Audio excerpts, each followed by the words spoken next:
شروع اللہ کا نام لے کر جو بڑا مہربان نہایت رحم والا ہے۔ اے نبی، ہم نے تم کو فتح دی، فتح بھی کھلی اور واضح، تاکہ اللہ تمہاری اگلی اور پچھلی کوتاہیاں بخش دے اور تم پر اپنی نعمت پوری کر دے اور تم کو سیدھے رستے چلاتا رہے، اور تاکہ اللہ تمہاری بھرپور مدد کرے۔ وہی تو ہے جس نے مومنوں کے دلوں پر تسکین نازل فرمائی تاکہ ان کے ایمان کے ساتھ اور ایمان بڑھے، اور آسمانوں اور زمین کے لشکر سب اللہ ہی کے ہیں،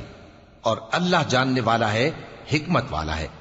یہ اس لیے کہ وہ مومن مردوں اور مومن عورتوں کو بہشتوں میں جن کے نیچے نہریں بہ رہی ہیں داخل کرے،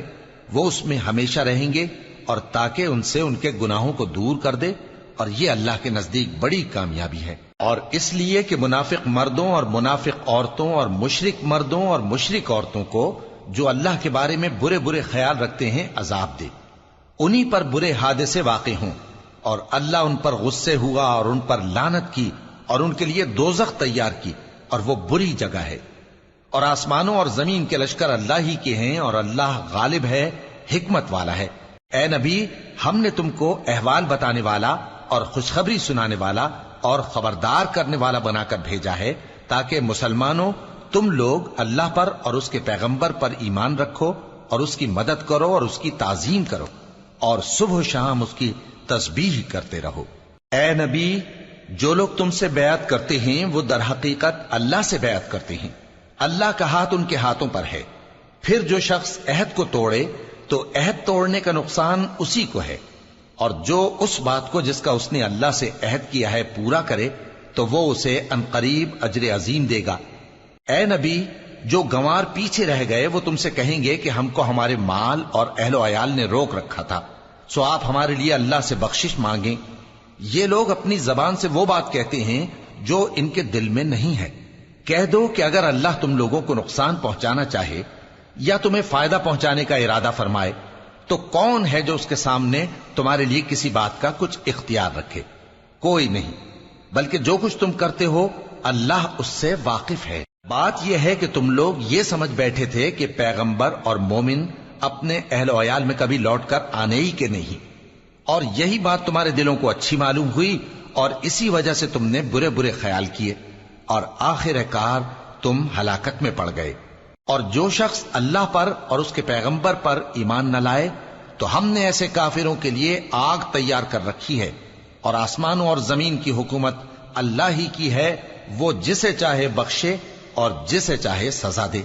اور اللہ بخشنے والا ہے، مہربان ہے۔ جب تم لوگ مال غنیمت لینے چلو گے تو جو لوگ پیچھے رہ گئے تھے وہ کہیں گے ہمیں بھی اجازت دیجئے کہ آپ کے ساتھ چلیں، یہ چاہتے ہیں کہ اللہ کے قول کو بدل دیں۔ کہہ دو کہ تم ہرگز ہمارے ساتھ نہیں چل سکتے، اسی طرح اللہ نے پہلے سے فرما دیا ہے۔ پھر کہیں گے نہیں، تم تو ہم سے حسد کرتے ہو۔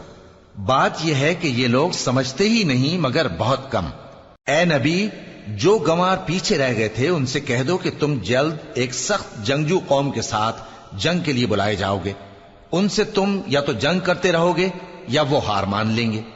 اگر تم حکم مانو گے تو اللہ تم کو اچھا بدلہ دے گا، اور اگر منہ پھیر لو گے جیسے پہلی دفعہ پھیرا تھا تو وہ تم کو بڑی تکلیف کی سزا دے گا۔ نہ تو اندھے پر سختی ہے سفر جنگ سے پیچھے رہ جانے میں، اور نہ لنگڑے پر اور نہ بیمار پر سختی ہے۔ اور جو شخص اللہ اور اس کے پیغمبر کے فرمان پر چلے گا اللہ اس کو بہشتوں میں داخل کرے گا جن کے نیچے نہریں بہ رہی ہیں، اور جو روگردانی کرے گا وہ اسے دردناک عذاب دے گا۔ اے پیغمبر، جب مومن تم سے اس درخت کے نیچے بیعت کر رہے تھے تو اللہ ان سے خوش ہوا، اور جو صدق و خلوص ان کے دلوں میں تھا وہ اس نے معلوم کر لیا تو ان پر تسکین نازل فرمائی اور انہیں جلد فتح عنایت کی، اور بہت سی غنیمتیں وہ آئندہ بھی حاصل کریں گے،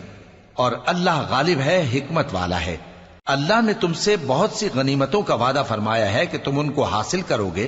پھر اس نے یہ غنیمت تمہیں جلدی سے دلوا دی اور لوگوں کے ہاتھ تم سے روک دیے۔ غرض یہ تھی کہ یہ مومنوں کے لیے اللہ کی قدرت کا نمونہ بن جائے اور وہ تم کو سیدھے رستے پر چلائے، اور کچھ اور غنیمتیں دے گا جن پر تم قدرت نہیں رکھتے، اور وہ اللہ ہی کی قدرت میں ہیں، اور اللہ ہر چیز پر قادر ہے۔ اور اگر تم سے کافر لڑتے تو وہ پیٹ پھیر کر بھاگ جاتے، پھر وہ کسی کو نہ دوست پاتے اور نہ مددگار۔ یہی اللہ کی عادت ہے جو پہلے سے چلی آتی ہے، اور تم اللہ کی عادت میں کبھی تبدیلی نہ پاؤ گے۔ اور وہی تو ہے جس نے تم کو ان کافروں پر فتح یاب کرنے کے بعد سرحد مکہ میں ان کے ہاتھ تم سے اور تمہارے ہاتھ ان سے روک دیے، اور جو کچھ تم کرتے ہو اللہ اس کو دیکھ رہا ہے۔ یہ وہی لوگ ہیں جنہوں نے کفر کیا اور تم کو مسجد حرام سے روک دیا، اور قربانیوں کو بھی کہ اپنی جگہ پہنچنے سے رکی رہیں۔ اور اگر ایسے مسلمان مرد اور مسلمان عورتیں نہ ہوتی جن کو تم جانتے نہ تھے کہ اگر تم ان کو پامال کر دیتے تو تم کو ان کی طرف سے بے خبری میں نقصان پہنچ جاتا، تو بھی تمہارے ہاتھ فتح رہتی، مگر تاخیر اس لیے ہوئی کہ اللہ اپنی رحمت میں جس کو چاہے داخل کر لے۔ اور اگر دونوں فریق الگ الگ ہو جاتے تو جو ان میں کافر تھے ان کو ہم دکھ دینے والا عذاب دیتے۔ جب کافروں نے اپنے دلوں میں ضد کی، اور ضد بھی جاہلیت کی، تو اللہ نے اپنے پیغمبر اور مومنوں پر اپنی طرف سے تسکین نازل فرمائی اور ان کو پرہیزگاری کی بات پر قائم رکھا، اور وہ اسی کے مستحق اور اہل تھے، اور اللہ ہر چیز سے خبردار ہے۔ بے شک اللہ نے اپنے پیغمبر کو سچا اور صحیح خواب دکھایا تھا کہ تم انشاءاللہ مسجد حرام میں اپنے سر منڈوا کر یا اپنے بال ترشوا کر امن و امان سے داخل ہوگے اور کسی طرح کا خوف نہ کرو گے۔ جو بات تم نہیں جانتے تھے اللہ کو معلوم تھی، سو اس نے اس سے پہلے ہی جلد ایک فتح عطا فرمائی۔ وہی تو ہے جس نے اپنے پیغمبر کو ہدایت کی کتاب اور دین حق دے کر بھیجا تاکہ اس کو تمام دینوں پر غالب کرے، اور حق ثابت کرنے کے لیے اللہ ہی کافی ہے۔ محمد صلی اللہ علیہ وآلہ وسلم اللہ کے پیغمبر ہیں، اور جو لوگ ان کے ساتھ ہیں وہ کافروں کے مقابلے میں تو سخت ہیں اور آپس میں رحم دل۔ اے دیکھنے والے، تو ان کو دیکھتا ہے کہ اللہ کے آگے جھکے ہوئے سر بسجود ہیں اور اللہ کا فضل اور اس کی خوشنودی طلب کر رہے ہیں۔ کثرت سجود کے اثر سے ان کی پیشانیوں پر نشان پڑے ہوئے ہیں۔ ان کے یہی اوصاف تورات میں ہیں، اور